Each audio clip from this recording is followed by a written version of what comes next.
El movimiento parecía administrativo, pero Claudia Sheinbaum lo convirtió en una señal política de alto voltaje. La salida de Rafael Marín de la Agencia Nacional de Aduanas no fue presentada como una crisis, ni como un castigo, ni como una rectificación forzada. Fue presentada como una transición ordenada, y justamente por eso el mensaje fue más fuerte. Cuando un gobierno cambia una pieza clave en un área tan delicada sin mostrar caos, lo que está diciendo es que controla el tablero, controla los tiempos y controla la narrativa. Sheinbaum defendió a Marín con claridad. Dijo que hizo un papel extraordinario, que Aduanas elevó de manera impresionante su recaudación durante 2025 y que el cambio respondía a un acuerdo previo. Él ayudaría un año y después pasaría a otra responsabilidad. Pero en política, sobre todo en la presidencia, las explicaciones formales solo cubren una parte de la historia. La otra parte está en la oportunidad del relevo. México atraviesa una etapa de presión externa, revisión del tratado comercial, tensiones con Estados Unidos y una economía mundial mucho más incierta que la de 2024. En ese contexto, tocar aduanas es tocar una zona donde se cruzan dinero, seguridad, comercio, tecnología y soberanía. Y ahí aparece la decisión más reveladora.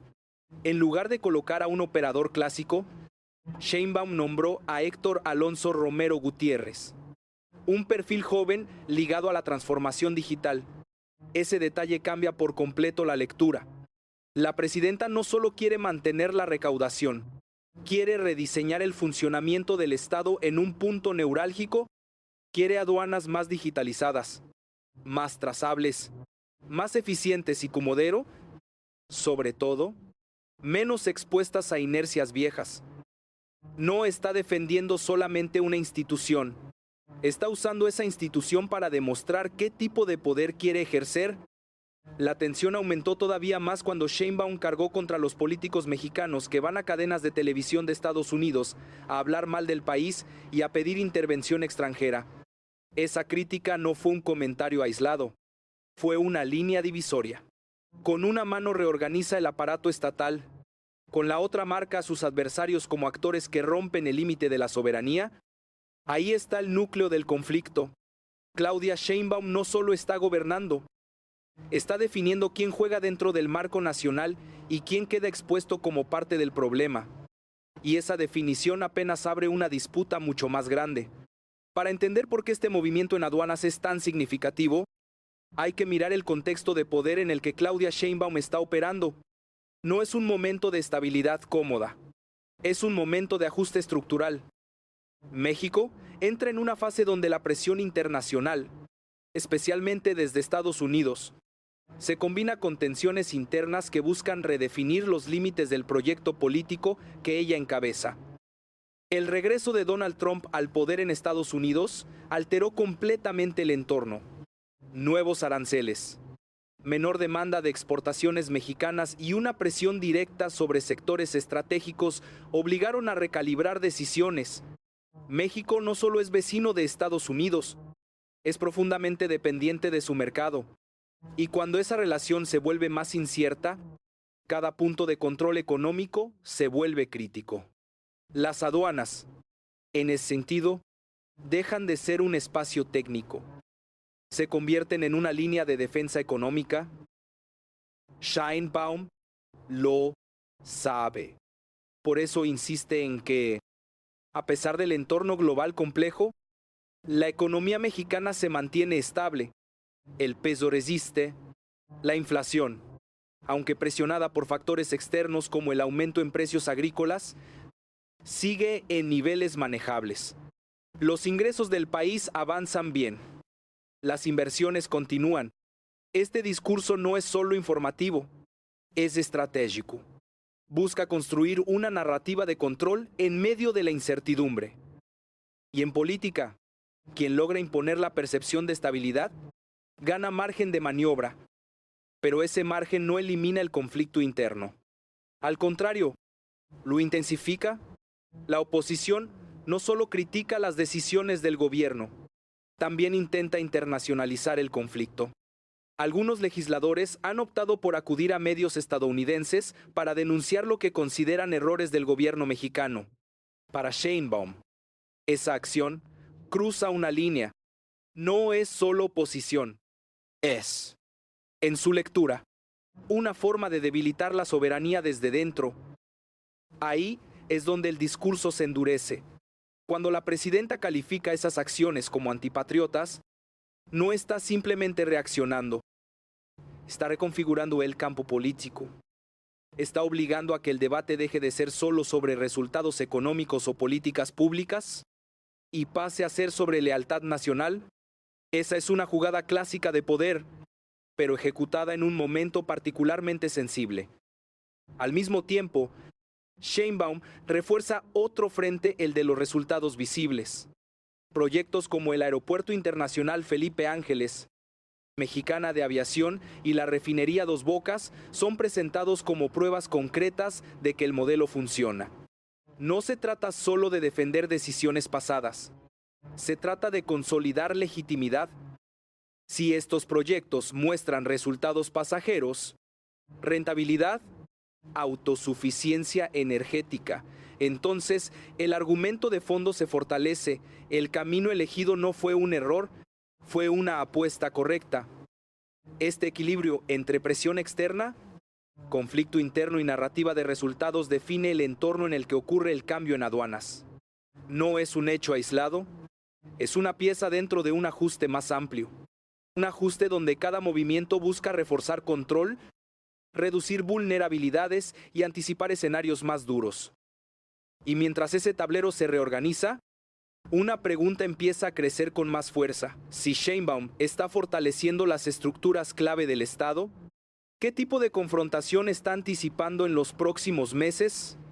La tensión dejó de ser implícita y empezó a mostrarse de forma abierta cuando Claudia Sheinbaum decidió confrontar directamente a quienes, desde dentro del sistema político mexicano, estaban llevando el conflicto hacia el exterior. No era solo una crítica, era una acusación con carga estratégica. Cuando señaló que algunos legisladores acudían a medios de Estados Unidos para hablar mal de México y pedir intervención extranjera, convirtió una diferencia política en una disputa por los límites de la soberanía. Ese momento marca un punto de quiebre, porque hasta entonces la oposición podía cuestionar resultados, decisiones económicas o proyectos de infraestructura, pero al colocar el debate en términos de lealtad nacional, Sheinbaum cambia completamente el terreno. Ya no es solo gobierno contra oposición, es, en su narrativa, un proyecto nacional frente a actores que estarían debilitando al país desde fuera. La reacción no tardó en aparecer, desde sectores opositores. El argumento fue inmediato: acusaciones de autoritarismo, de intolerancia a la crítica, de intentar silenciar voces disidentes. Se retomó el discurso de censura, se amplificaron fragmentos mediáticos, incluso en formatos de sátira política, para reforzar la idea de que el gobierno no tolera cuestionamientos. Pero aquí aparece otra capa del conflicto. Mientras la oposición habla de censura, el gobierno responde señalando que esos mismos espacios existen, que nadie los está cerrando, y que el problema no es la crítica, sino el lugar desde donde se hace y el efecto que busca generar. Ese choque no es superficial. Es una lucha por definir qué significa criticar en un contexto de presión internacional, porque, al mismo tiempo, el entorno global se vuelve más hostil. El aumento del precio del petróleo por conflictos en Medio Oriente, la subida del diésel, la necesidad de ajustar impuestos para contener precios, todo eso impacta directamente en la economía mexicana. Y en ese escenario, cualquier señal hacia el exterior puede amplificar tensiones o generar incertidumbre adicional. Sheinbaum intenta cerrar ese frente con una doble estrategia. Por un lado, mantiene mesas de negociación con sectores como los gasolineros para evitar abusos en precios. Por otro, refuerza la narrativa de responsabilidad interna si alguien rompe las reglas o se pasa de vivo. Habrá sanciones a través de instituciones como Profeco. es un intento de mostrar que el Estado no solo reacciona, sino que regula, contiene y ordena.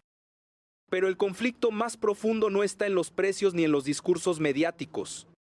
Está en la disputa por la legitimidad. La oposición busca posicionar la idea de que el gobierno exagera, que construye enemigos y que evita el debate real. Sheinbaum, en cambio, intenta consolidar la idea de que existe una línea que no se puede cruzar, la de pedir intervención externa en asuntos internos, y en medio de esa confrontación, el cambio en aduanas empieza a adquirir otra dimensión.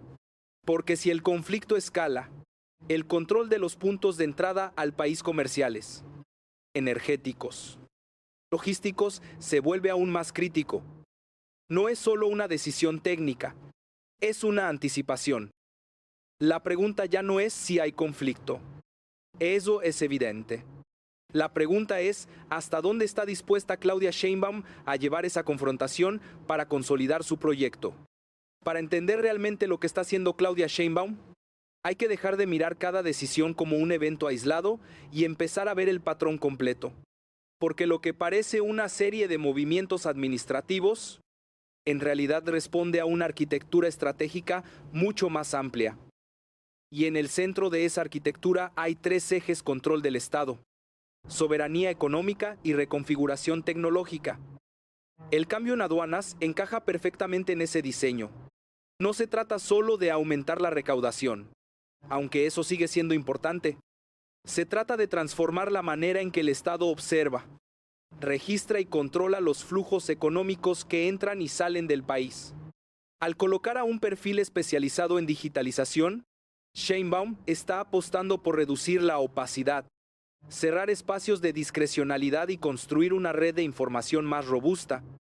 En otras palabras, convertir las aduanas en un sistema inteligente, no solo en una oficina recaudatoria. Pero esta lógica no se limita a aduanas, se replica en otros frentes clave. El impulso a la inversión pública mediante nuevos vehículos financieros y esquemas de inversión mixta no es una simple medida económica. Es un intento de ampliar la capacidad del Estado sin perder control sobre sectores estratégicos. Es decir, atraer capital, pero bajo reglas definidas por el proyecto político. No es apertura total, es apertura condicionada. En el sector energético ocurre algo similar. Sheinbaum insiste en la soberanía energética como una prioridad estructural. No es solo una consigna ideológica, es una respuesta a un entorno internacional volátil. Cuando el precio del petróleo se dispara por conflictos globales, cuando el suministro de gas depende en un 75% del exterior, el margen de decisión nacional se reduce. Por eso, la estrategia combina dos líneas: fortalecer la producción interna de combustibles y acelerar el desarrollo de energías renovables, no como una agenda ambiental aislada, sino como una herramienta de autonomía. Aquí aparece una de las claves más importantes de su estrategia. Sheinbaum no plantea la soberanía como aislamiento, la plantea como capacidad de negociación. Un país que depende menos tiene más margen para decidir. Y en un momento donde la relación con Estados Unidos puede tensarse, ese margen se vuelve esencial. Al mismo tiempo, la presidenta refuerza su legitimidad a través de resultados concretos. Proyectos como el AIFA, Mexicana de Aviación, o la refinería Dos Bocas no solo son defendidos, son exhibidos como pruebas del modelo. El mensaje es claro: no se trata de promesas, sino de resultados medibles. Millones de pasajeros, niveles altos de satisfacción, crecimiento en conectividad. Cada dato es utilizado como un argumento político. Y aquí es donde la estrategia se vuelve más sofisticada. Porque Sheinbaum no solo gobierna con decisiones, gobierna con narrativa. Construye una historia donde su proyecto representa estabilidad, crecimiento y dignidad nacional, mientras que sus opositores son retratados como desconectados del país o alineados con intereses externos. Esa construcción no es accidental, es una herramienta de poder. Sin embargo, toda estrategia tiene riesgos. Al concentrar el discurso en la soberanía y la lealtad, también eleva el costo de cualquier error. Si los resultados económicos se deterioran, si la presión internacional aumenta o si las tensiones internas escalan, el mismo marco narrativo puede volverse en su contra. Y justo ahí aparece la gran incógnita. Si esta arquitectura está diseñada para resistir escenarios más duros, ¿qué tipo de crisis está anticipando realmente Claudia Sheinbaum en el horizonte cercano, cuando una estrategia empieza a desplegarse en múltiples frentes al mismo tiempo? Los efectos dejan de ser teóricos y se vuelven tangibles. Eso es exactamente lo que está ocurriendo con las decisiones de Claudia Sheinbaum. El rediseño en aduanas, la presión sobre precios de combustibles, el impulso a la inversión mixta, la defensa de proyectos estratégicos y el endurecimiento del discurso político no operan por separado. Se están acumulando. Y esa acumulación empieza a producir consecuencias reales en el sistema político y económico. En el plano económico, el gobierno insiste en que los indicadores se mantienen sólidos a pesar del entorno internacional adverso. El peso estable, la inflación contenida dentro de rangos razonables y los ingresos públicos avanzando de forma consistente son piezas clave de esa narrativa. Pero el verdadero punto de tensión no está en los datos actuales, sino en su sostenibilidad. Porque el aumento del precio del petróleo, la presión sobre el diésel y la dependencia del gas importado siguen siendo factores que pueden alterar el equilibrio en cualquier momento. Ahí es donde entra la intervención directa del Estado. La decisión de reducir impuestos para contener el precio del combustible y la negociación con gasolineros para evitar abusos no son medidas menores. Son señales de que el gobierno está dispuesto a intervenir activamente para evitar que las tensiones externas se traduzcan en malestar interno. Pero esa intervención también tiene un costo. Mantener precios controlados implica presión sobre las finanzas públicas y obliga a decisiones cada vez más finas. En paralelo, el frente político se vuelve más polarizado. La línea que Sheinbaum trazó sobre la soberanía empieza a dividir con más claridad a los actores. De un lado, quienes respaldan el proyecto y su narrativa de independencia y dignidad nacional. Del otro, quienes cuestionan el rumbo y denuncian concentración de poder o cierre del espacio crítico. Esta polarización no es accidental. Es, en parte, consecuencia de una estrategia que busca consolidar una base firme de apoyo. Sin embargo, también genera un efecto secundario, reduce los espacios de negociación. Cuando el conflicto se plantea en términos de lealtad, cualquier concesión puede interpretarse como debilidad, y eso complica la construcción de acuerdos en momentos donde podrían ser necesarios. Al mismo tiempo, el rediseño institucional, como el caso de aduanas, empieza a cambiar las dinámicas internas del Estado. Más digitalización implica más control, pero también mayor exposición de ineficiencias o resistencias internas. No todos los actores dentro del sistema se adaptan al mismo ritmo. Y cuando el cambio es rápido, las fricciones aparecen. Aún así, Sheinbaum parece dispuesta a avanzar. No ralentiza el proceso. No modera el discurso. Al contrario, lo refuerza con resultados, con datos y con decisiones visibles. Esa consistencia es una señal de confianza, pero también de apuesta. Porque cuanto más se avanza en una dirección, más difícil es retroceder sin costo político. Y en ese punto, la historia entra en su fase más delicada. Porque si las decisiones actuales están diseñadas para consolidar poder y resistir presión, entonces la verdadera prueba no será en condiciones normales. Será cuando esa presión alcance su punto máximo. Todo lo que hemos visto hasta ahora no es una suma de decisiones aisladas.